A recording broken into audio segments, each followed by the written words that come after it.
Once you've identified the broad area that you're interested in, you'll want to start narrowing down the subject of your research a little bit further. And that's the point when it is so important for you to speak to a potential supervisor. Do that before you complete any significant work on your research proposal.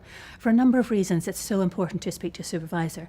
The first point is actually if you come and do a PhD with that person, you're going to be working very, very closely with them for 3 to 4 years. It's a very important relationship. It becomes a very close relationship, and like all close relationships, there are times when there are high points and there are low points. In many ways, choosing who you're going to do your research with is as important as choosing what you're going to do your research on. And this is the person that you're going to work with in the coming 3 to 4 years to develop as an independent scholar. As part of that, they will be encouraging you, they will be nourishing you, they will be supporting your growth, but they'll also be challenging you. They will give you moments of constructive criticism. They will be the people who have to tell you sometimes this isn't up to scratch.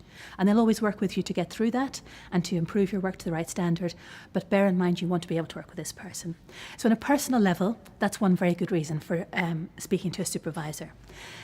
Another reason, of course, is that they're going to help you develop your research proposal.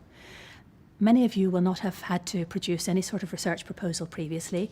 You might have had to produce some sort of overview for a master's dissertation or an undergraduate dissertation, but just remember that a PhD is a completely different scale.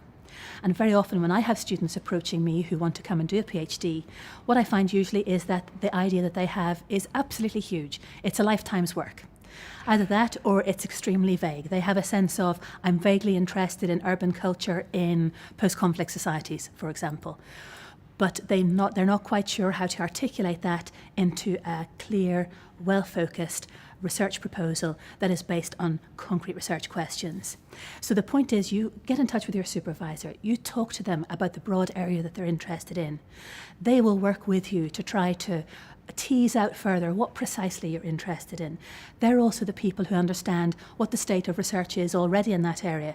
So there might be a particular idea you have, but they can say to you, well, that has already been covered in a lot of detail already by X, Y, and Z scholars. So really what you need to find is a new area that someone hasn't looked at before.